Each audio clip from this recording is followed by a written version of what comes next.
Today we're going to be learning Yoma Daf Nun Daled. Today's daf is sponsored by Goldie Gilad in memory of her father, Yaakov Yisrael Tinkelrod, Zichrono Livracha, a Holocaust survivor that continued to learn Daf Yomi immediately after the war by gathering and encouraging people around him to study the daf, realizing that it was the only constant in his life, having lost everything else that mattered. He continued Daf Yomi for 7.5 cycles. He gave Shiurim morning and night during his entire life. And by Rivka and Martin Himmel in honor of their 36th anniversary, twice chai. While learning the daf, Rivka uses the shas chatan that her father gave to Martin for their wedding. Okay, we are going to get started starting from the Mishnah at the Gemara at the bottom of Nun Gimel Amud Bet. Mishenignaz lo katane ela mishenital. We're basically going to deal with the very first line of this Mishnah for the entire daf today, which is Mishenital Aron. Okay, first we're going to deal with that first part of the sentence.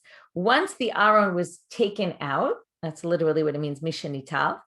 Even haytasha miyamot nevi'im arishonim ushiyai tanikret. There was a rock there, a stone, from the time of the Nevi'im Rishonim. We'll see whether maybe it's even from before that. Shemimena, from that stone, mimena, we're going to see shtiyai tanikret. It was called Even Shtiyah.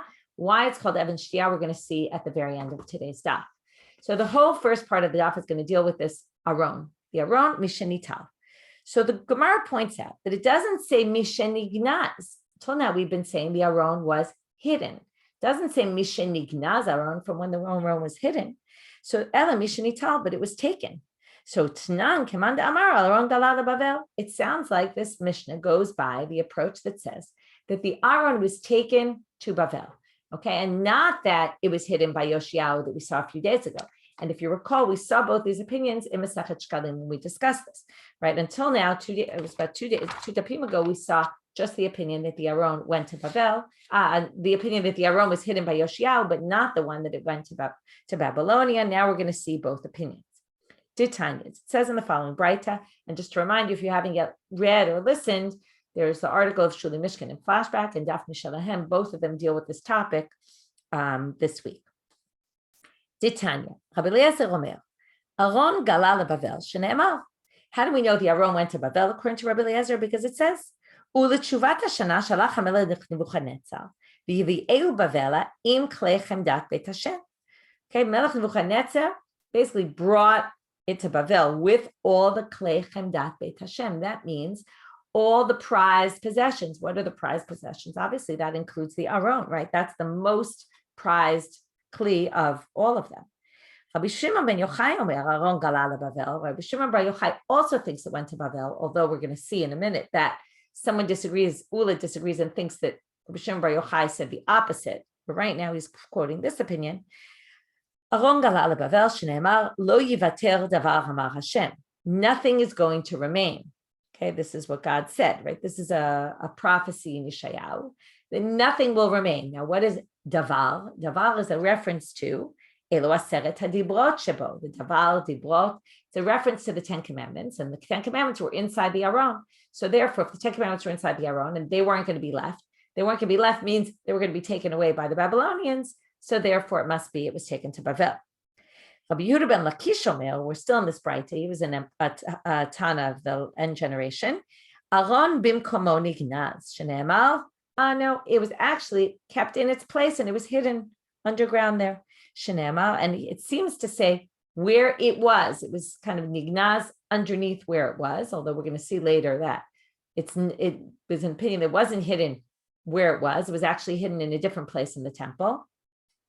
Bimkomo could just mean in the area of the temple also. It doesn't necessarily mean exactly its place, but it says, although it does sound from this verse that it was in its place, because it says, there's a pasuk that's very confusing. We're going to have to wait to understand it. We'll understand it later in the daf when they question it. So remember that they're going to come back to this, which is the poles that jutted out from the Aron that we discussed the other day, where the Ketoret, the incense, is burned in between the poles. So those poles were seen al pnei advir v'lo yira'u chutza. They were seen by where the partition is, but they weren't seen outside. How were they seen and not seen? We're going to have to figure out. V'yusham ad hayom hazeh, and they were there until this day. And what do they assume ad hayom hazeh means? Forever.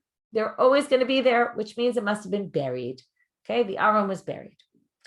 This approach, okay, this Breita, and we saw 3 opinions in this Breita, which are really 2 opinions that split into 3, because the first opinion has 2 different verses from where they learn that the Aron was taken by the Babylonians. The second approach is that the Aron was hidden underground, somewhere in the temple, maybe even right there where it was originally, and the Yusham Ada Yomazeh. So 2 different approaches. Was it in Babel? Was it left there? And if you saw the second of the first that we saw, the second verse was Rabbi Shimon Bar Yochai, who said that it was taken by the Babylonians. Now, Ula says, Damar Ula is going to bring the following thing that he heard. Sha'al Rabbi Matya ben Charash et Rabbi Shimon ben Yochai beRomi. Famous story of when Rabbi Shimon ben Yochai goes to Rome to try to repeal the gzerot, that the ordinances that the Romans had put upon them. So while they were there, Rabbi Matya ben Charash asked Rabbi Shimon bar Yochai, since Rabbi Eliezer told us that he taught us once and twice that the Aron went to Babel, to which the Gemara stops in the mid-sentence and says, what's the once and twice? Rishona hadamaran. The first is what we saw. That's what we saw before, that they brought it with the best of the vessels, which must include the Aron. Shniya maihi, what's the second one? Dichtiv vayetzemi bat Zion kol hadara. All of the glory left Zion, left Yerushalayim. This is a pasuk from Eicha, the first chapter of Eicha. My kol hadara. What does it mean, all of its glory? What is its glory? Hadara. What was hidden in the room. Okay, this is classic for drashot. I mentioned this a few days ago. Hey and chet switch around in the world of drashot. So hadara is a reference to hadara, which means what was hidden inside the room, which is the Kodesh Kodeshim, which is the Aron that was hidden inside the Kodesh Kodeshim. So basically, we end up having 2 verses that Rabbi Eliezer used to prove that the Babylonians took with them, because here they took hadara, right, what was in the room, and they took Klechem Dat Beit Hashem. So therefore, now here's the continuation of a sentence. We literally stop mid-sentence to explain this. So going back to the beginning of a sentence, since Rabbi Eliezer proved it, Pam Rishona en Shniya, Ata ma ta omer, what do you have to say for yourself? Now, this obviously assumes that Rabbi Shimon Bar Yochai doesn't think that the Aron went to Babel, and now we're going to see what he says. Amar lo, what does Rabbi Shimon Bar Yochai answer?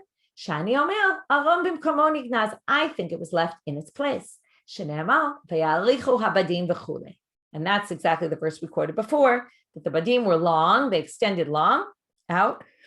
They were seen from the Kodesh al Pnei Advir, but they weren't seen outside. We'll get to what that is exactly. But the point is, Yusham Ada Yomazeh, they were there until this day, which means they're going to always be there.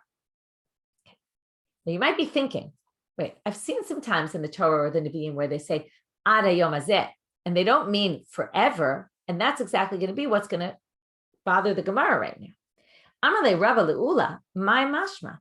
He says, so first of all, we don't even know yet, because he just says V'yarichu abadim. So Rava says to Ula, my mashma, how did you get from the verse about the badim jutting out? Where did you get to the fact that the Aron was hidden there? Dichtiv v'yusham ada yomazeh. So that's what I explained before, because it says in the end of that pasuk that they will be there until this day. V'chol hecha dichtiv ada yomazeh la'olam hu. Wait a minute. Every time it says in the Torah, the Nevi'im, and it says it will be there until this day, it means forever. The Haktiv, we're going to show you a verse that doesn't seem to imply that.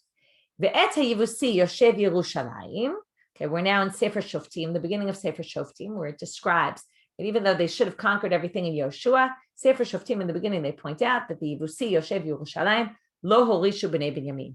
They didn't fully conquer the Yevusim. Vayeshev Yevusi et b'nei Binyamin b'Yerushalayim ada yomazeh. And to this day, the Yevusim are living with the Binyamin, the people from Binyamin, the tribe of Binyamin, in the city of Jerusalem. They didn't succeed in kicking them all out. Now, what do you see here? Hachinami delo galu. So wait, okay, are they still there? The Yevusim and the Bnei Binyamin, right? We know what happened. They went to Galut, and what happened in Galut? Well, maybe you might say, maybe there's still some Yevusim and there's still some Bnei Binyamin even after the first exile. But here's a braita that seems to indicate absolutely not. Rabbi Yehuda Omer, 52 shana lo avar ish b'Yehuda. For 52 years, nobody was in Yehuda, in the land of Yehuda. Shene'amar, right, which would include Yerushalayim. Shene'amar al ha'arim esa b'chi v'nei v'al na'ot midbar kina. Okay, this is a pasuk from Yirmiyahu. I'm going to cry on the hills and on the na'ot midbar by the desert. I'm going to say a kina. Ki nitztu mibli ish over v'lo shamu kol mikneh, because it's been left with nobody. There's no trust. There's nobody walking through this land. There's no animals. Me'ofa shamayim va'abema, from the birds to the animals. Nadidu halachu, they wandered off and they left. In other words, there's no humans. There's no animals. For 52 years, there was nothing. Now, we know the Galut was 70 years, but the 52 years, or the first 52 years before the Persians took over, once the Persians took over, remember, they gave permission to the Jews to come back in and rebuild the temple. So the first 52 years, there was nothing. It was totally desolate. So it can't be that Ada Yoma Zeh, right? That anytime it says Ada Yoma Zeh, it means forever, because it says there, the Yevusim and the Bnei Binyamin live there until this day. So, right, so it was tricky. What does it mean until this day? Until the day the author wrote the book, until, right? What does it mean? It's always a question. So, right, they tried to learn, remember, they explained all those words. He was explaining Rabbi Shiur Bar Yochai means it's hidden away forever. It'll always be there forever. But it doesn't seem to work with this verse that we just quoted. Now, how did they know 52 years? We're still in the Spraita. Behema, the word behema, because they said, right, from oaf to behema, from birds to animals, there was nothing there. Behema and gematria is 52. That's how they get the 52 years. Obviously, it's supported by other evidence also of what I explained before, but it's Q gematria. Vitanya, additionally, there's another opinion. Rabbi Yossi Omer, Sheva shanim nitkaima gafrit v'melach be'eretz Yisrael. Okay, gafrit v'melach sreifach kol artza is a verse from the end of Sefer Dvarim, which is describing all the terrible tragedies going to befall the Jewish people, and it's going to be gafrit v'melach. It's going to be full of sulfur and salt, meaning it's going to be totally destroyed. No one's going to be able to live there. How does he get that 7 years? Where does he learn that from?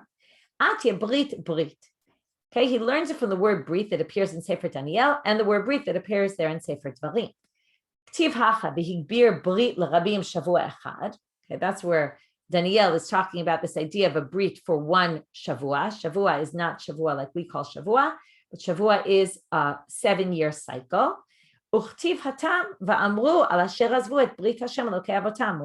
kafrit v'melach, that it's going to be totally desolate, like, it's going to be full of sulfur and salt, which are destructive materials, like in stone v'amoah, there was the salt and all that. So it's going to be destroyed. And it says, because they left the Brit Hashem. So since Brit by Daniel is 7 years, also the Kafrit v'melech is going to be a 7-year thing that's going to happen for 7 years. So again, you see, at least for these 7 years, absolutely nobody lived there. So it can't be Ada Yom Hazeh, is forever. So Amarle, so here's his answer. Let's see if it works. Hachaktiv sham, hachaloktiv sham. Oh, our verse that we brought originally says, and it will be there until this day. There means there permanently. By the Yevusi and the Bnei Binyamin, it just says that the Vayesha Yevusi at Bnei Binyamin, Ada Yom Hazeh, the word sham isn't there. Sham is the one that that shows permanence. That together with Ada Yom Hazeh will mean permanently. Ada Yom Hazeh by itself doesn't necessarily mean forever. That sounds good, except that doesn't fit with another verse. Meitive, but now they say, no, there's another verse that says Sham Ada Yom Hazeh, and it's clearly not forever. Umehem, we're now in Divrei Hayamim, Chronicles. Umehem and Bnei Shimon. The 500 people from the Bnei Shimon went to Seir, Har Seir. Those are the leaders. And they wiped out anyone who was still left from the nation of Amalek. And they lived there in Har Seir ad hayom hazeh. Now it says Sham and it says ad hayom hazeh, so you would assume this would be permanent. But we already know the Sancheriv came. This is in the destruction before the Bavliim came, right? The destruction of the kingdom of Israel. And he came and moved everybody around. So if they were living in Har Seir, they're certainly not living there anymore because he came and moved everybody everywhere.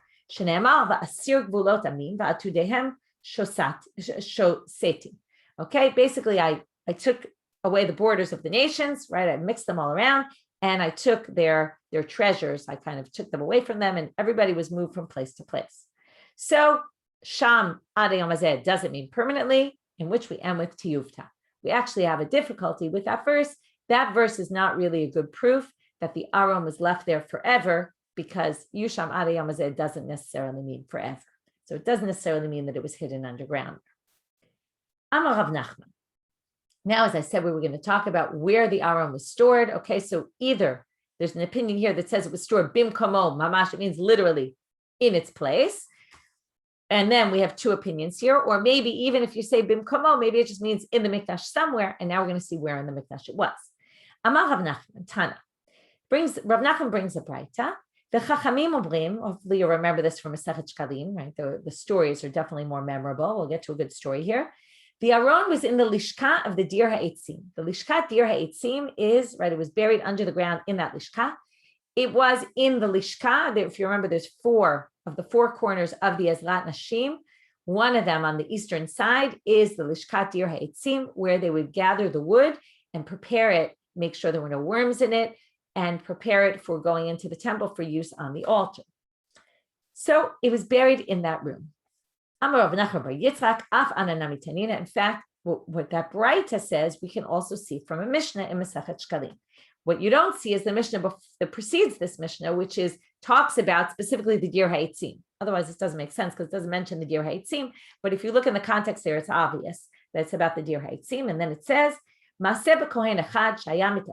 a Kohen who was just doing his thing. That's what mitasek means. He was busy with something else. He saw all of a sudden, he was in that room, the Lishkat HaEtzim, and he saw something in the floor is uneven. Right? This is how you find secret compartments often. So something was off. And he went to go tell his friend. Right? As he's telling his friend, he doesn't even finish talking. And he dies right there on the spot. Right? God didn't want anyone to know where the Aron was, and therefore, if he had told him, they would have figured it out, and therefore he died on the spot. This is like when people get killed because they know too much information, right? So here he knew too much information, and we had to kill him. What was he doing? He was busy on this, right? What was his whole thing? He was busy with his axe, chopping the wood, and that's when he noticed it. Tana de Rabbi Yishmael, here we're going to have a different version. Or maybe another story, and maybe this is two stories that happened. There were two Kohanim who were blemished, who were busy taking out worms from the trees. Why were they blemished? Well, Kohanim who were blemished end up not being able to work in the temple, but they can work. They can't go in the Azara, but they can work taking out the worms, and they're allowed in the Ezrat machine. So they were busy doing that. And the axe of one of them fell down, and it fell down right on that spot, and a fire came up and burnt it, right? Which again makes it very obvious that something's going on here, right? This sounds, I see people are writing in the chat, and we talked about this last time in Shkalim, right? This is the Indiana Jones movie, Raiders of the Lost Ark, is a clear, right? It's coming from these sources, right? The whole idea that things will burn when they're near the Aron, and there's this danger of seeing it and finding it, and that, well, it should be something that's never found, etc. So all that comes from here.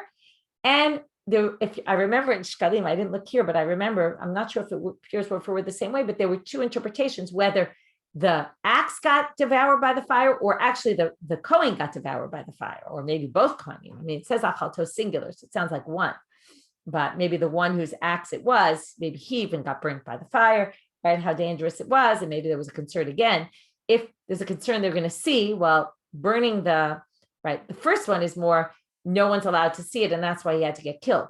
This one is sort of just saying the power of the Aron. Again, that you see that Raiders of the Lost Ark, right? How powerful it is to just, create this fire and burn through. Not necessarily that no one can find it, but it's this idea that it has a lot of power to it. Or maybe it burnt the Kohen because then the Kohen would have noticed and will know where it's hidden. So it's either the secretive aspect of it, or is it the fiery and the power, how really powerful that Aron was. Rav Yehuda Rami. Now we're going to go way back to the beginning where I said this verse doesn't really make sense, that the poles jutted out and were seen, but then it says they weren't seen. So the pasuk starts off with they were seen. So Rav Yehuda Rami, he says there's a contradiction here. It says you can see the head of the poles. And then it says, but they weren't seen outside. So haketzad, how could this be? They were seen, but they weren't seen. Okay, so what exactly does this mean? Well, we're going to see from the next source. Tanya Namihachi, there's a bright to support this. You might have thought they were stable in their place and they couldn't move. Remember, they were inside these rings. They would sit inside the rings. So haketzad, dochakin uboltim v'yotzim b'parochet v'nir'in k'shnei dadei isha. Say, oh no, they would pull them out. They do move, and they would position them such that the poles jutted out into the parochet, right? Imagine a curtain. We keep talking about like this curtain of a show, and something behind the curtain pushes through, and you see a figure, you see something jutting out, but you don't see what it is. So that's exactly what it was. And they compare it to the breasts of a woman, right? Which normally a woman's clothed. You don't see them, but you do see the shape. So you see something there. You just don't see what it is exactly. You can't see, you know what it is, but you can't see it. So that's what it means. And why, like two breasts of a woman, why do we want these badim to be jutting out in that way? This is a pasuk from Shiur Shirim, which is a description of a love relationship between a man and a woman, but it's really a metaphor for a relationship with God. And it's saying, right, so Dodi is like a Tzor Hamor, which is the spice, and Ben Shaddai Yalin will lie between the breasts. Now, he'll lie between her breasts. What's the idea here? Well, what happens Ben Abadim? The Ktoret. What is created from the Ktoret? The presence of God is revealed. So God is revealed between the breasts, and as God lies between the breasts of the woman. It's just this image of this love relationship between God and the Jewish people. In this vein, we're going to have another source. Amar Rav Katina, b'sha'ah shayu Yisrael olim laregel, megalalin lahen et haparochet, umar'im lahem et hakruvim shayu me'urim ze bazeh. V'omrim lahem re'u chibatchem lefnei hamakom k'chibat zachar u'nekeva. So now they say, oh, thank you for pointing that out, Caroline, about how the more is in the Ktoret. So yafeh. So it's all the more so a reference to the Ktoret and how the Ktoret will be Ben Shaddai Yalim. Thank you. Okay, so now Rav Katina says, when the Jews would go on Aliyah L'Regel, they would go for the holidays, they would open up the parochet, and they would show everyone the kruvim that were clinging to each other, okay, the two cherubs that sat on top of the Aron, and omrim lahem, and they would say to the Jewish people, look, look how beloved you are, right? This is an image that's supposed to conjure up the idea of a husband-wife relationship, which is like the relationship you have with God. Mativ Rav Chisda. Rav Chisda says, what are you talking about? How could you possibly open the parochet and show them the kruvim? It says in Bamidbar Daled, this is when it's talking about the Leviim are carrying things. It says, V'lo yavo l'ra'ot kevalat hakodesh. They're not allowed to see what's sanctified. V'amar Rav Yehuda Amar Rav, and what does he do to explain this pasuk? How does he explain it? B'sha'at achnasat kelim lanartik shalahem. The Leviim couldn't carry the Aron until it was covered. They had a special cover for the Aron, the nartik, it's a cover, so that they had to be very careful. They wouldn't see the Aron. So they had to carry it, but they had to carry it in a way that it was already covered. Had to be covered when they went to carry it because they're not allowed to see. So how could they, when the Jews are in the temple, they open the parochet and let everybody see inside the kruvim? Doesn't make any sense. So Amar Rav Nachman, mashal lekala. Well, let's take an image of a kala, a new bride. Kozman she bebeit avia, before she's married, tznu'a ba'ala. She's very careful to, act in a very modest way. Her husband doesn't see her body yet. Kevan shabata lebeit chania, but once she already gets married and then moves into her in-laws' house, okay, right? There's this. She leaves her family's house. She goes to move into her husband's house, which is part of, the house of the her other family, right, her married family, einat tznuah mibala, she's no longer tznuah. So when they were in, now this is the relationship of the development of the relationship of the Jews and the Jewish people, the Jews and God. When they were in the beginning, lo yeruko v'lo kvalat hakodesh, in the desert, they were like engaged to God. It was just the beginning of the relationship. Then they weren't allowed to see the Kodesh.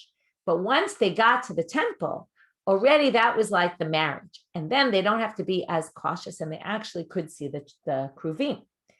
So Mativ Rav Chana bar Rav Katina, but how could you possibly say that? Didn't we just say, he was doing his thing, he almost saw the Aron and he died, right? And you're clearly not allowed to see the Aron. Look how dangerous it is.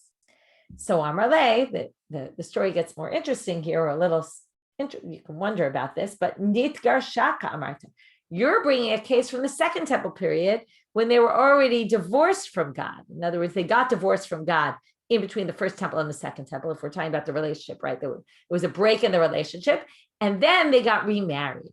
So someone who was divorced and remarried, Nitgarsha Chazra L'chibata Rishona. Okay, one could argue with this, but what they're setting up is the relationship is no longer exactly the same, because there was a break, right? There was a breach in the relationship, and once they put it back together and repaired it, it was repaired. It wasn't exactly like it was in Bayit Rishon, and therefore, according to this, it sounds like it happened in Bayit Rishon that they showed the kruvim.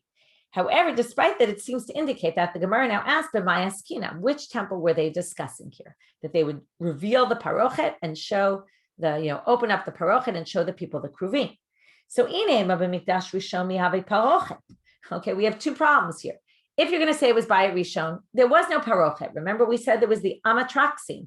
There was the wall that blocked off the Kodesh Kodeshim. It wasn't a parochet. And if you say Ela b'mikdash sheni mihavu kruvim, but the kruvim didn't exist in Bayit Sheni because there was no Aron. That's what we've been discussing. There was no Aron anymore. So la'olam b'mikdash rishon, you're going to have two answers. One is going to put it in Bayit Rishon, one is going to put it in Bayit Sheni. La'olam b'mikdash rishon, and how do we explain it? My parochet debavu. The parochet that we're discussing is not the parochet on the way into Kodesh Kodeshim. It's the parochet on the gates. If you remember, there's all these gates into the temple. They would open the gate to the temple, and from there they would look into Kodesh Kodeshim, because if you remember also the wall didn't cover the whole area. Again, it's a little hard to imagine how they really were able to see the kruvim through there, because the kruvim were in the center and the opening didn't go through the center. So still kind of a question, but they say the parochet was the parochet of the Sha'arim. How do we know that there were these parochot on that we had these curtains on the gates, even in Bayit Rishon? So they don't really know, but they quote something from that was discussing Second Temple time, and they assume that at least part of this must have been true for First Temple time. There were 13. Again, this is in Second Temple times. It wasn't just those two parochot that were covering the Kodesh Kodeshim. There were 13 altogether. Where were they? Shiv'a keneged shiv'a sha'arim, 7 against the 7 gates. Remember, there were two different opinions whether 13 gates or 7 gates. This obviously holds there were 7 gates. Shtayim, there were another 2. The sanctuary had one, and the ulam, the antechamber, the hallway leading, or the front hall leading to the sanctuary, also had. Shtayim b'dvir, that was the partition between the Heichal and the Kodesh Kodeshim. That's why it's clear this is talking about the Second Temple. Ushtayim kinegdam ba'aliyah. And above, there was a second floor above the sanctuary and the Kodesh Kodeshim. There was a second floor above. Also in between the space where, right, the above area, the attic, where the Heichal and the Kodesh Kodeshim were, above the Heichal and above the Kodesh Kodeshim, there was also 2 parochot, just like there was down below on the main floor. So now they assume that since they had 7 on the 7 gates, and maybe even the ulam and the Heichal, that those parochot must have existed also in Bayit Rishon, and that must be the ones that they moved for people to be able to see the kruvim. Rav Acha bar Yaakov amar la'olam b'mikdash sheni. I'll explain it. There was mikdash sheni, which, as I said before, this, and I don't know the answer to this question, but this seems to contradict what we just said. That in Bayit Sheni already it was nitgarsha, right? They already couldn't. She wouldn't reveal herself, right? You wouldn't be able to see the kruvim. But this says no, really la'olam b'mikdash sheni. Ukruvim ditzur tahavu kaimi.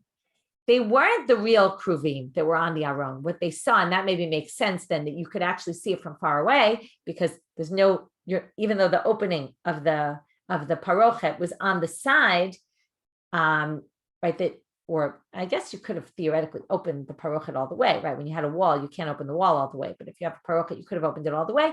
But here there were images of kruvim etched into the wall. Okay, there were these it was engraved in the wall, etched into the wall. We're not exactly sure how.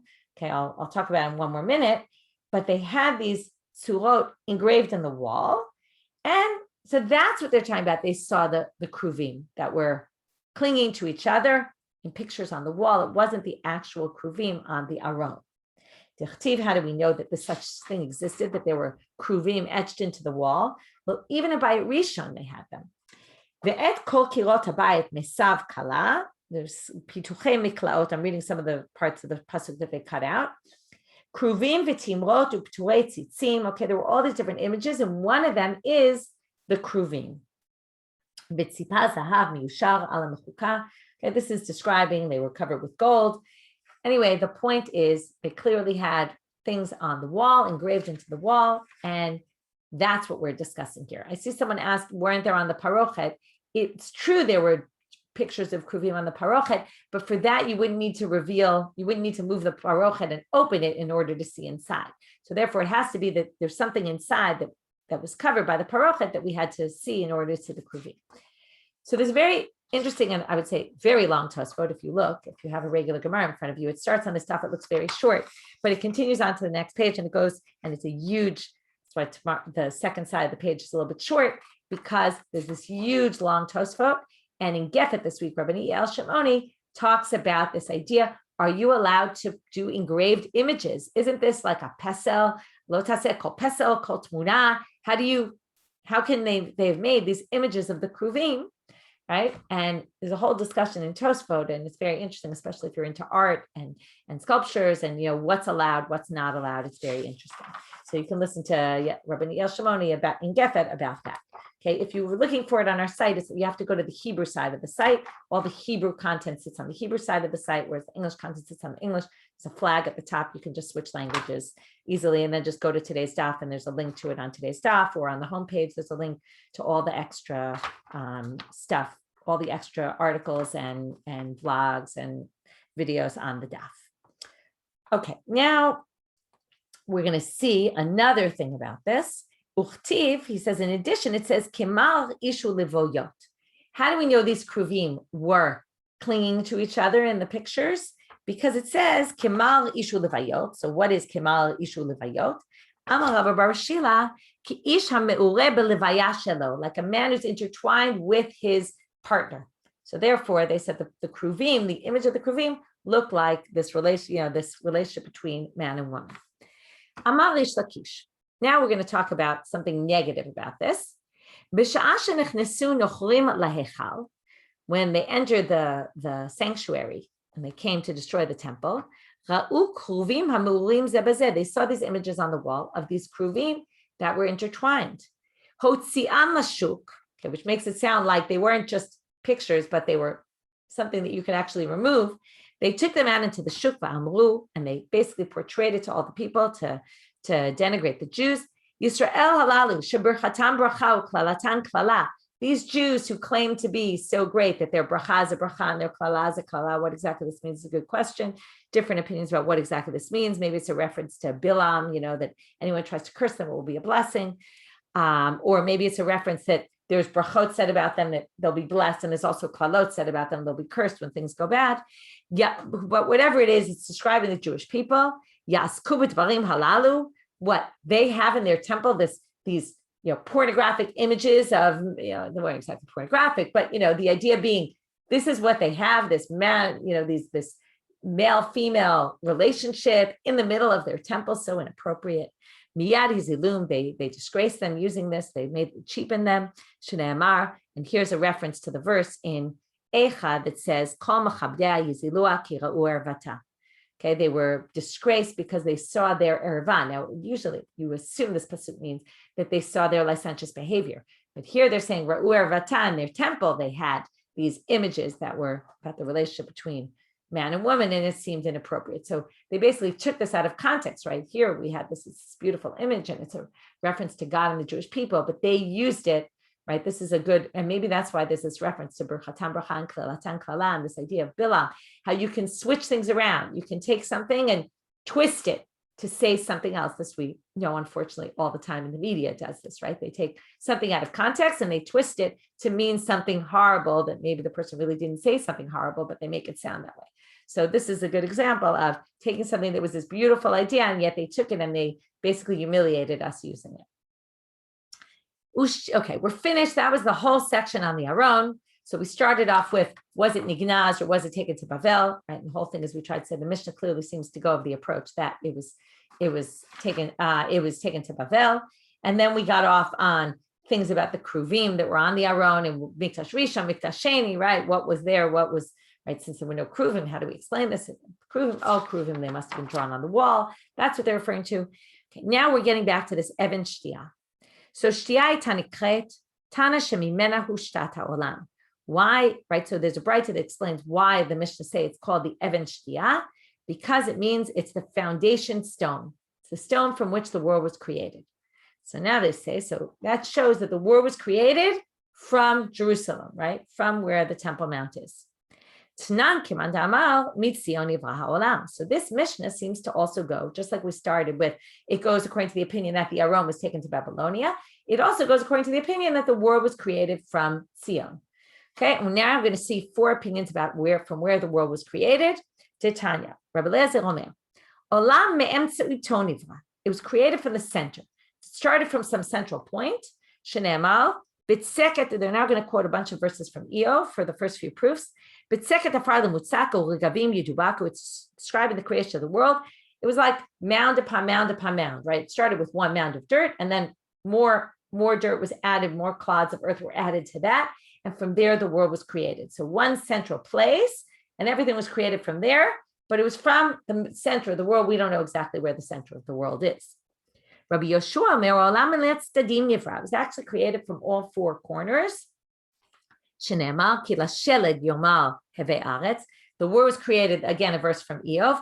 The world was created from snow, like the ice age, right? And then what happened? Came rain, geshem mital, the geshem mitrot uzo. Like geshem, it says rain, and matar is another word for rain, and geshem and rain, mitrot uzo, it's the rain, the powerful rain of God.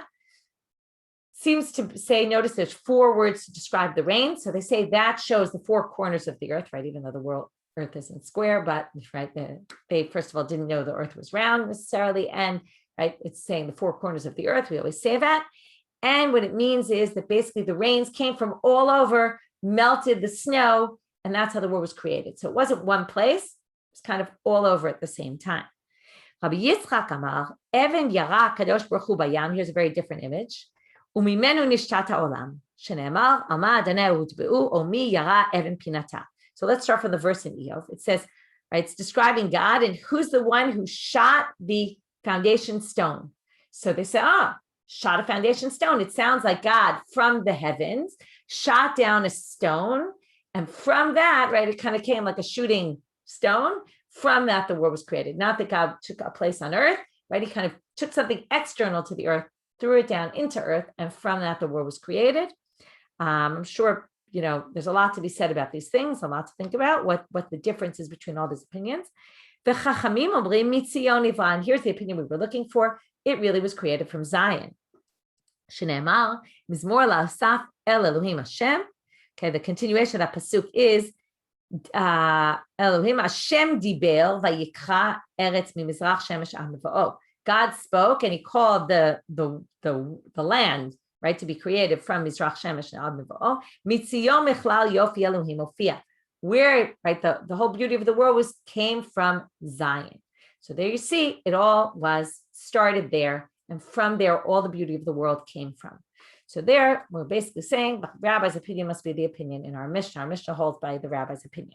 Now, the main difference, I'm not going to get into the differences between all the opinions here, but the main difference between this opinion and all the others is that the others claim that it was a universal creation, right? We normally think of creation of the world as universal, and then, we have when God speaks to us in Mitzrayim, right? We become the chosen nation, right? Maybe it started a little earlier with Abraham and all that, but but it's that the world, creation of the world is a universal theme.